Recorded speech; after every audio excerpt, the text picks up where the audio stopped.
Alright, let's play a thought game real quick. I want you to imagine you're playing t-ball. You step up to the tee, take a big, powerful swing, make rock solid contact, and the ball flops to the ground 2 feet in front of you. What gives? You look down at your bat and you realize it's made of marshmallows. No wonder.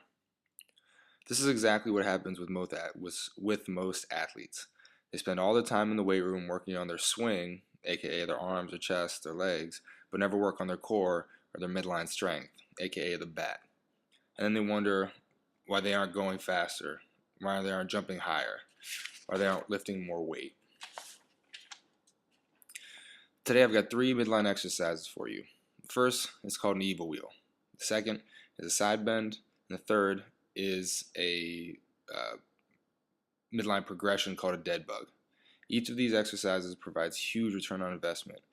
They teach your athlete how to protect their spine, how to strengthen and use their abs properly so they can run faster, jump higher, hit harder, etc. So first, the EVO wheels. You want to set up by grabbing a barbell, thumbs distance in the middle, and the barbell should be loaded with 25s on each side. You're trying to round your upper back and then keep a nice straight line from your shoulders all the way down through your knees as you roll the bar out and then pull it back in towards you. We're looking for no movement at all. Again, it's keeping a straight line from the shoulders to the knees the entire time.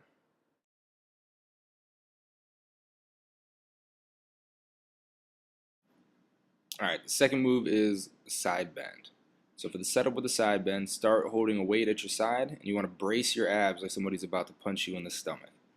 From there, keeping your chest up nice and tall, just trace down the side of your leg with the barbell just enough to get a stretch on the opposite side. This is your oblique we're working. And then you're going to reverse, change direction using that opposite oblique to stand tall.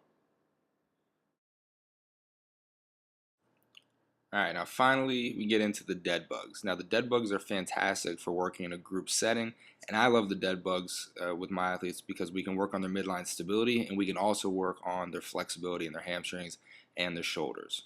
And there's 3 different progressions for this movement, and I'll show you one at a time. Alright, for the first progression, it's just going to be a minute static hold. So the athletes are going to start laying on their back, head flat on the ground. Legs should be straight up in the air, ideally knees locked out, feet together and toes pulled back, and then arms straight up in the air like they're at the top of a bench press. From here, it's just a hold for a minute.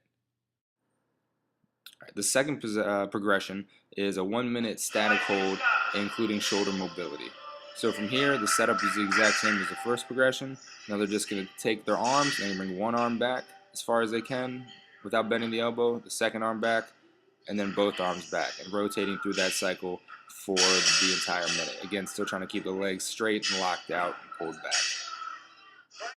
Alright, the third and final progression for the dead bugs is a minute hold plus shoulder mobility plus hamstring mobility. The setup is the same as the second progression in terms of the rotating through with the arms, left arm, right arm, both arms back. But now the legs are going to start in a split position, and they're going to switch the legs in that split position each time. So now we're working on some hamstring mobility as well as ramping up the ab component a little bit more. Now these 3 movements that we went over today should be the staple of any midline or core work that you do in your strength and conditioning program. Like I said before, they hit all of the needs that we're looking for in sports, and with that last progression with the dead bugs, we can even add in a little bit of mobility work. So with the athletes I work with, these are the movements that we go back to the most. All right, if you have any questions, go ahead and shoot me an email, rob@crossfitdoneright.com, and thanks for watching.